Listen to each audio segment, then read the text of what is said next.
구원을 위한 하프타임이라는 제목으로 말씀을 나누고자 합니다.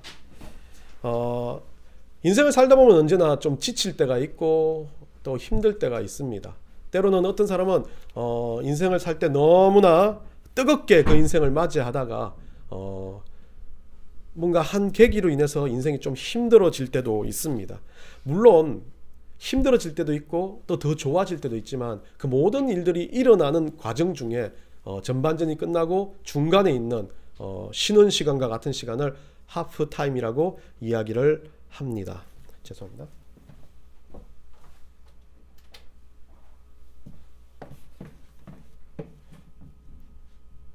이 잡음의 근원은 어딘지 모르겠어요. 너무 소리가 쭉 마이크를 다 끄라고 했는데 잡음의 근원은 모르겠어요. 이상하죠. 찡 하는 소리가 계속 나긴 나죠. 예, 뭐 여하튼 이상해도 저는 이런 소리가 좀 거슬려 가지고 죄송해요. 신경을 쓰이잖아요. 집중을 못 할 것 같아서. 여하튼 표정으로는 그냥 까다롭기는 이런 표정인데. 예. 방금 설교의 하프타임이라 생각하고 진짜 기가 이상해서 죄송합니다. 예. 여하튼 제가 크게 계속 말을 빠르게 이어하면 이게 안 들릴 건데 빠르게 말을 계속 잇도록 하겠습니다. 예전에 한번 제가 그 상암 운동장이 증축되고 나서 오픈식으로 비슷하게 축구 경기를 한번 한 적이 있습니다. 그래가지고 그게 얼마나 운동장이 큽니까? 대단하지 않습니까? 그래가지고 그 운동장에 가가지고 축구를 봤는데 전반전이 너무 막 완전히 힘든 거예요. 그래가지고 너무 재미가 없어가지고 거기 가니까 먹을 데가 별로 없는데 거기 상암 운동장이 괜찮은 게 그때만 해도 지금은 아니지만 그때 밑에 쪽에 1층하고 2층 중간에 푸드코트 비슷하게 엄청나게 맛있는 거 많이 팔았어요. 그 시절에만 해도 거기가 저에게 촌놈이었던 저에게는 신세계와 같은 곳. 축구장도 그렇게 큰 데는 처음 가보지만 거기에 맛있는 게 넘쳐나지 않습니까? 그래서 여러분도 아시겠지만 흰 그 해오리 아시죠? 해오리 감땡 그리고 뭐 소세지하고 이런 거 하고 오뎅하고 막 먹고 하프타임에 가가지고 열심히 먹고 있는데 막 친구가 막 뛰어내려와 가지고 막 골 넣었다고 좋다고 빨리 오라고 그러는 거예요. 오뎅하고 그거 들고 물을 줄줄 흘리면서 막 케첩이 막 날리면서 막 올라갔는데 거기는 TV가 아니지 않습니까? 벌써 끝나가지고 이제 막 또 경기를 진행했습니다. 여하튼 그 하프타임이 끝나고 난 다음에 그때 느꼈던 건 하프타임 가운데 쉬려고 막 쉬는 시간 쉬고 있는 시간에 얼마나 많은 것들의 변화가 일어나는지 그때 깨닫게 된 겁니다. 축구 경기가 완전히 뒤집혀져 가지고 하프타임 끝나고 난 다음에 승리를 했던 기억, 얼마나 짜릿한 역전승을 했는지 그때 경기가 상당히 기억에 남습니다. 여러분의 인생이 전반기와 후반전으로 나눠진다면 여러분들의 인생을 지금 어떻게 살고 계십니까? 저 뒤쪽에서 고개를 끄덕이시는 분은요, 뭐 인생의 전반기 내가 벌써 3분의 2개 지나갔는데 라고 생각하시는 분도 있을 겁니다. 그런데 우리가 봤을 때 인생에 뭐 40으로 끊어가지고 40초도 넘어갔네. 여하튼 그 전반 후반기를 나눈 게 아니라 우리가 살아가는 삶에 있어서 어떤 모든 환경도 오늘 하루도 우리가 전반이 있고 후반이 있는 것처럼 우리 인생에는 모든 순간이 좀 뭔가 인생 가운데 멈춰서서 생각해야 될 시기가 있다라는 것을 저는 하프타임이라고 말하고 싶습니다. 바프 보드라는 사람은 이 하프타임을 책, 그리스도인들이 이 하프타임을 책이라는 유명한 책이 있는데 그 책을 한번 여러분들이 보시면 또 좋은 것들을 많이 얻을 수 있습니다. 그런데 그 책에서는 인생을 가지고 전반기 후반기를 이야기합니다. 그래서 우리가 바꿔야 된다. 후반기 인생은 달라야 한다라고 이야기합니다. 근데 저는 조금 더 나눠서 인생은 있어서 전반기 후반기를 나누기보단 오늘 내가 결심하는 순간, 오늘 내가 내 인생을 사고하고 다시 한번 돌리고자 생각하는 그 순간부터가 인생의 전반기는 끝이 나고 나의 하프타임은 시작한다는 것을 여러분과 함께 나누고자 합니다. 그래서 이 바프 보드라는 책은 사람은 하프타임 책에서 이렇게 기록합니다. 전반전보다 나은 후반전이 되려면 내 참모습을 발견해야 한다. 전반전에서 나 아닌 다른 사람이 되어야 할 때가 많았다.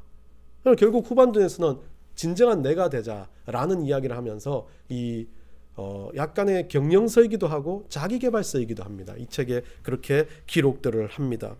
우리 인생의 전반전이라고 생각하는 순간, 오늘 여기 오기 전까지, 아니면 여러분들이 모든 살아가는 순간들, 지금 여러분들이 고민해보고 다시 한번 생각해보는 여러분의 전반전은 어떠했습니까? 그냥 돈 벌기 위해서요? 그냥 아웅다웅 살기 위해서? 검정고시 보기 위해서? 아니면 그냥 마지 못해서? 아니면 여러 가지 이유 때문에, 누구한테 상처받은 것 때문에 헤어나오지 못해서? 육체가 안 좋아서?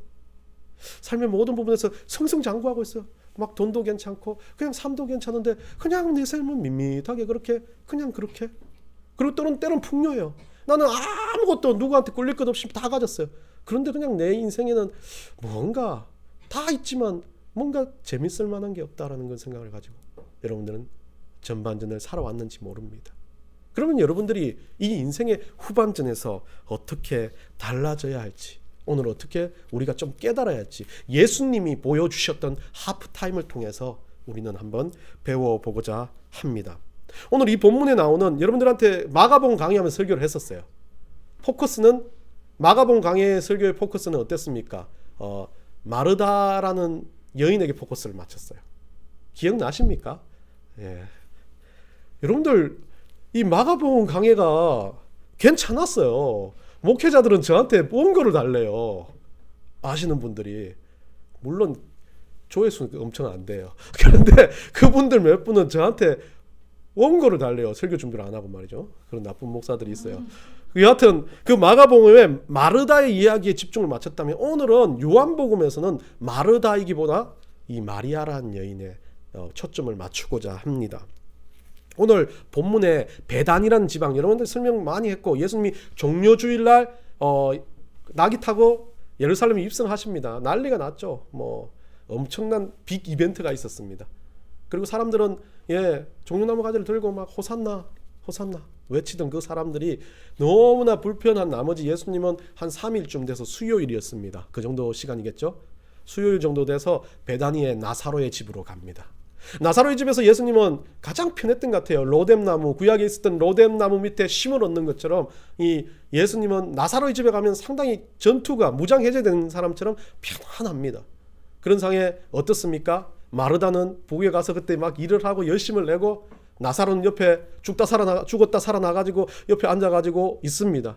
그리고 마리아라는 여인도 거기 앞에서 면전에서 얼굴을 치켜들고 예수님을 바라보고 있는 겁니다. 여러분, 이 상황을 보면서 마르다는 정말 예수님의 마지막을 위해서 정말 따뜻한 밥 한 끼를 대접한다는 게 저번에 주제였다면, 오늘은 이 구원의 하프타임에서 정말 마르다와 달리 마리아라는 이 여인이 보여준 모습을 통해서 우리 예수님이 어떻게 구원의 서정을, 구원의 여정의 길을 가게 됐는지, 그 구원의 하프타임이 우리에게 어떤 의미가 있는지를 좀 나눠보려고 하는 겁니다.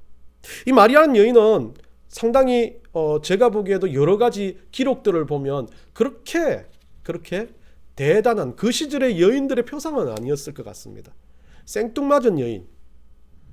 어찌 보면 뭐 성경에 기록되는 뭐 막달라 마리아, 뭐 이상한 사람들이 예수님하고 스캔들도 엮고 막 그렇게 하지 않습니까? 마리아는 이름이 참 많이 나와 있어요. 그만큼 마리아라는 이름은 평범한 여인입니다. 그 신약에 있어서 평범한 여인들 이름 중에 하나였습니다. 그러다 보니까 동네 지나가는 영희와 같은 그런 여인이었죠. 그런데 이 여인의 행동은 마르다가 정상적인 거였습니다.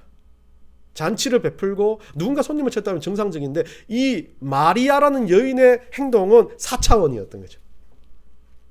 누가 봐도 4차원이었습니다. 여인들이면 부엌에 가서 일을 하는 게 당연한데, 아주 이 여인은 보란듯이 예수님 앞에 탁 앉아가지고 예수님 이야기를 듣습니다.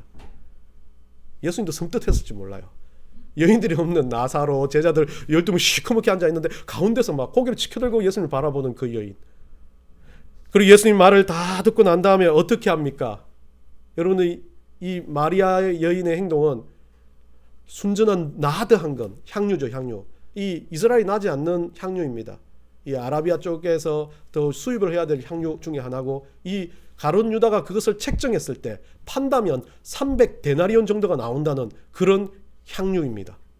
원래 뭐 감람유에서 나오거나 이런 향유들의 많은 이야기들을 하지만 이 신약의 시절에는 이 향유, 일종의 향수와 그 방부제 역할을 하는 기름 역할이었던 거죠. 이것이 사람이 죽으면 쓰기도 했지만 여성들에게 있어서는 미용이나 어떤 그 신혼에 그 결혼할 때 지창금처럼 여성들은 여성들을 상징하는 일평생 여러분들 명품 가방 하나 갖고 싶어하는 막 수천만 원짜리 명품 가방과 같이 자기가 수집할 수 있는 아주 고급적인 아이템 중에 하나였습니다. 근데 대단한가 봐요. 300데나리온짜리입니다. 요즘으로 말하면 연봉으로 따지면 여러분들 뭐 에땡이나 뭐땡 이런 그 명품들 루땡 이런 데 중에 아주 나오는 그 중에 막 특별판, 한정판 가격이에요. 거의 7천만 원 넘는 가격이죠. 이 300데나리온을 말하면 노동자가 1데나리온 갖고 하루 산다는 거라고 이야기하는데 그러지 않아요. 1데나리온보다 더 많이 듭니다. 그래서 1년치 연봉과 거의 비슷한 가격이거든요. 그 정도의 가치가 있는 향유입니다. 그 향유를 예수님의 발에 깨트리는 이 여인의 모습입니다. 이 여인의 모습을 통해서 우리는 무엇을 깨달아야 하겠습니까? 예수님은 지금 구원을 향해서 십자가를 향해서 가고 있는 사건을 압니다. 그래서 종료주일날 막 그 호산나라고 외치는 그 많은 사람들의 소리가 예수님의 귀에는 제대로 들어오지 않습니다. 왜요? 일주일간의 예수님의 삶이 예수님 다 보이기 때문에 그래요. 참 메시아라고 하는 그 길이 우리가 생각하는 만큼 그렇게 편안하고 아름다운 길이 아니라는 걸 알고 있어요. 십자가에 달려야 되고 얼마나 고초를 당해야 되고 얼마나 아파야 하고 얼마나 견디지 못할 엘리 엘리 라마 사막단 그 입에서 한이 맺히는 주님 주님 어떻게 나를 버리시나이까 라고 할 정도로 인간의 절규가 쏟아져야 될 그 십자가 사건을 예수님 모르는 거 아니지 않습니까? 근데 그 과정으로 가는 그 사건에서 예수님은 다른 거 다 접어주고 이 집에 들어가서 이제 잡혀가야 될 그날 저녁이죠. 이 집에 들어가서 편안하게 잔치를 즐기고 있습니다. 얼마나 예수님의 마음속에 그 시간이 소중했겠습니까? 그 소중한 시간에 막 맛있는 우리 한국으로 말하면 전부 치고 막 소갈비찜 냄새가 코를 진동을 하면 마리아는 막 바쁘게 일하면서 예수님한테 대접하려고 예수님 뭐 좋아하지 막 그렇게 생각하면서 음식을 준비합니다. 나사로는 도란도란 이야기를 나누면서 대화를 나누면서 예수님 이야기에 집중해 줍니다. 예수님 얼마나 편했겠습니까? 인간으로서의 예수님이 마지막을 즐기고 싶고 마지막을 가지고 싶었던 그런 장면인지 모릅니다. 근데 예수님은 어땠습니까? 아시잖아요. 근데 왜 이 집을 선택했겠습니까? 그 고난의 길을 견디기 위한 여정이었습니다. 누구를 만나기 위한 여정이요? 마리아라는 여인을 만나기 위한 여정이었습니다. 물론 마르다도 만나고 나사로도 만나지만 이 마리아를 마지막으로 만나기 위한 겁니다. 왜요? 가고 싶지 않아요. 주님, 이 길이 내가 가지 않을 수만 있다면 아니 가게 해주세요라고 기도하시는 그 주님이 핏방울같이 기도를 했던 그 주님이 마리아를 만나서 이 길에 대한 확고한 마음을 가지시는 겁니다. 오늘 이 마리아는 예수님 앞에 향유옥합을 깨트리면서 머리털로 예수님의 발을 닦습니다. 그러면서 예수님은 이 여인에 대해서 어떠한 말도 하지 않고 이 여인의 기록들이, 이 여인의 믿음이, 이 여인의 모습이 기록되어져서 많이 전해질 거라고 말씀을 하시는 장면입니다. 이 장면을 통해서 우리는 한 3가지 정도 우리가 이 구원의 하프타임에 마리아가 보여줬던 모습이 우리가 예수 그리스도를 믿고 살아가는 우리가 이제 하프타임 때 한번 우리 인생을 되돌아보면서 한번 꼭 생각해 봐야 될 어떤 요소들이 아닌가 생각을 해봅니다. 그 첫 번째는 우리의 마음입니다. 우리의 마음이 어디에 집중되어져 있는 거죠. 예수님은 이 지금 골고다 언덕을 가고 십자가에 달리시고 부활하시는 그 사건들, 메시아로서의 가야 될 그 사건들이 집중되어 있습니다. 그 사건에 집중되어 있는데 예수님이 인간적인 몸을 입기 때문에 마지막을 만나고 싶고 마지막을 조금 여유를 갖고 싶습니다. 그 여유 가운데 한 여인이 나타났고 그 여인이 어떻게 합니까? 죽은 자에게 뿌리는 향유를 발에다 풀고 예수님의 머리에, 원래 지금 요한복음 같은 경우는 그거에 대한 정확한 나오지는 않지만 마태 마가복음 같은 게 머리에 그것을 부었다라고 말합니다.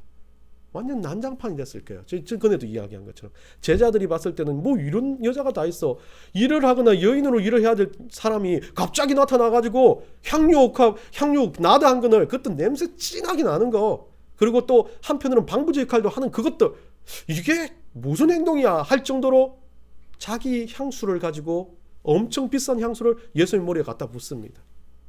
베드로 같았으면 막 화를 내지 않았겠어요.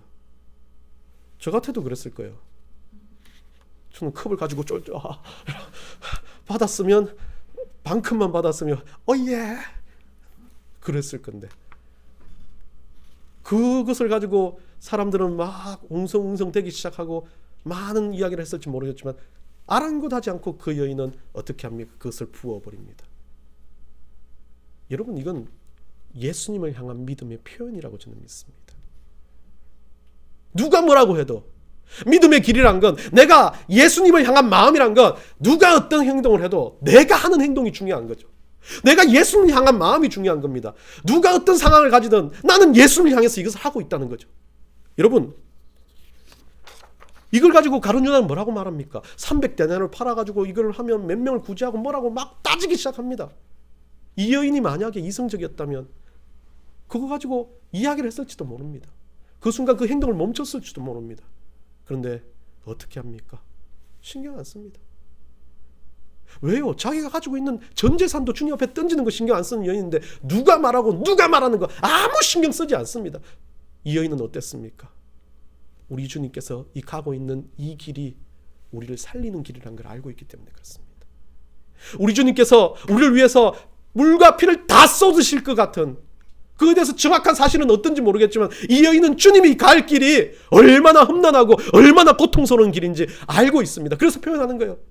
예수님한테 자기의 마음을, 주님, 저는요 예수님이 걸었던 마지막 길, 죽음을 향한 길을 함께 걷지는 못하지만 내 모든 것을 쏟아서 내 마음을 증명하고 싶습니다라는 거죠. 여러분, 우리는 어떻습니까? 예수 믿는 게 그냥 단순하게 내 인생의 한 자락으로 살아가십니까? 열심히 일주일 동안 내 뜻대로 살아요. 하고 싶은 대로 살아요. 근데 주일날 와가지고 좀 미안해요. 예배드리는 게 좀 미안해요. 그래서 고개 숙이고 기도하고 끝나버립니까? 예수님이 그래서 여러분 때문에 죽었습니까? 예수님이 그래서 여러분 때문에 십자가에서 물과 피를 다 쏟으셨냐고요. 우리는 꼭 한번 생각해봐야 될 문제입니다. 돈이 많고 적으면 문제, 지식이 많고 적으면 문제, 육체가 강건하고 대단한 문제가 아닙니다. 내가 예수 믿는 자라면, 내가 예수 믿는 그리스도인이라면 나는 어떻게 일주일 살아가고 있는지, 내가 하는 일에 최선을 다하고 열심히 사는 거 중요한데 그때는 다 잊어요. 예수 믿고 뭐가 없어요. 내 인생의 모든 것은 내가 중심이 돼놓고 주일 예배만 돌아오면 내가 그리스도인 것을 조금 알고 싶어서 안간힘 쓰다가 그때부터 미안한 마음 들어서 그냥 던져버리고 그냥 좀 뭐 하는 걸로 끝내버린다면 그건 잘못된 겁니다. 우리는 오늘 하프타임을 가지면 생각해 봐야 됩니다. 내 인생을 어떻게 살고 있는지, 내 인생의 중심이 뭔지, 내 인생의 중심이 세상의 끝과 부합하고 있는지. 한 번이라도 우리는 이 마리아의 여인의 마음에 한 번 우리 마음을 실어볼 만합니다. 예전에 교회에서 신발을 갔다 왔다가 여름에 소나기가 엄청나게 내리는 거예요. 봉고차를 타고 운전하고 있는데 교회 집사님들은 꽤 많이 뒤에 타고 있고 저 옆에는 또 장로님도 타고 계시고 막 앞이 1m, 2m도 안 보이는 상황에서 너무 힘들어가지고 운전을 하는데 너무 힘든 거예요. 그래서 저는 그렇게 힘들면 좀 쉬어가자 그럴 만도 한데 아이고 뭐 시간이죠. 아이고 시간이 그래서 운전을 하는데 고속도로면 또 괜찮겠는데 거기가 전라도 쪽 갔다 오는데 전라도 도로가 너무 좋아요.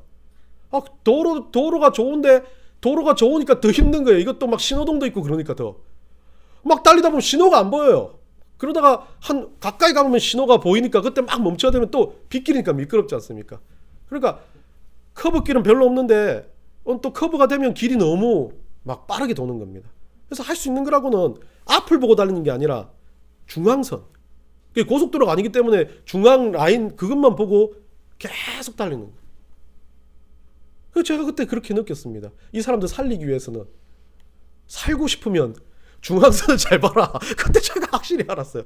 그 중앙선을 보면 그래도 어느 정도까지는 보이니까요. 근데 이 도로가 꺾이거나 할 때는 진짜 만약에 그 중앙선을 안 봤으면 지금 그 가운데로 갔을 뻔한 그런 상황이 있었습니다. 그때 제가 느꼈던 게 그거예요. 무언가 나에게 확실한 길잡이가 없다면 내 삶은 방황하게 되고 내 삶은 움직이게 돼 있는 거예요. 내가 그 마음을 어떤 것에 고정시키지 않는다면 결국은 기준이 없어지기 때문에 흔들릴 수밖에 없다는 겁니다. 이 중앙선을 붙들고 살고자 한 것처럼 우리가 붙들어야 될 건 예수 그리스도라는 거예요. 예수 그리스도를 붙들지 않고는 우리 살 수 없는 거고, 예수 그리스도가 없다면 수천의 재산도 수만의 지식들도 아무 소용이 없다는 것을 마리아는 우리에게 보여주는 거예요. 그래서 가룟 유다가 300데나리온 이야기하고 옆에 있는 제자들이 왜 저런 행동을 하냐라고 4차원이다 생뚱맞다 이야기 아무것도 들리지 않고 그냥 예수 그리스도께 마음을 고정한 겁니다. 예수님은 그때 위로를 얻어요. 이 딸이 내 마음을 알아주는 거다.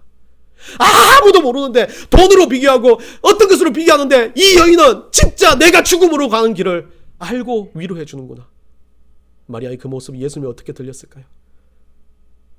예수님은 하나님의 아들이지만 그래도 인간적인 생각을 고민할 때 마리아의 그 행동과 믿음의 모습이 예수님한테는 메시지로 들리는 거예요. 그래, 이 길 가운데 내가 죽지 않으면 이 마르다가 구원을 얻지 못한다. 내가 죽지 않으면 이 땅의 모든 백성들이 다 흑암 가운데 걸을 수밖에 없다는 예수님의 그 뜨거운 피 끓는 심장의 마음이 마리아를 통해서 일어나는 거예요.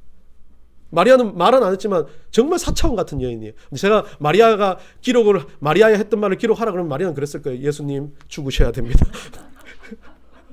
예수님 안 죽으시면요, 저는 괜찮아요. 저는 예수님 믿으니까 수억을 예수님 죽이시는 겁니다. 그랬을지도 모릅니다. 두 번째는요, 이 예수님이 가셨던 이 길 가운데 마리아가 했던 행동입니다. 물론 마음이 있었지만 그 마음으로 일어나는 행동인데요. 그 행동은 어떤 것입니까? 향유 옥합이 머리에 부어지자마자 이것이 머리를 타고 어깨를 넘어 전신을 넘어 발로 흘러내립니다. 저는 이 장면을 보면서 애매하게도 제자들 중에 몇몇 중에는 달려들어서 이 마리아를 끄집어내려고 했을 수도 있을 것 같아요. 제 생각입니다, 그냥. 근데 마리아는 어떡합니까?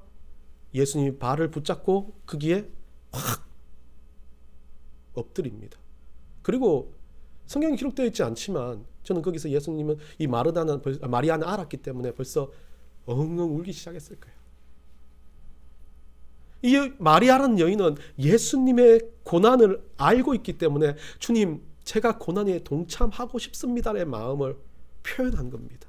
그 발을 어떻게 합니까? 붙잡고 자기의 머리털을 풀어서, 보통 이스라엘 여인들은 머리를 풀어 헤친다는 건 애도의 슬픔을 이야기합니다. 이 여인들이 실성하고 미치지 않고 머리를 풀어 헤치면 그 여인은 거의 왕따가 되는 거예요.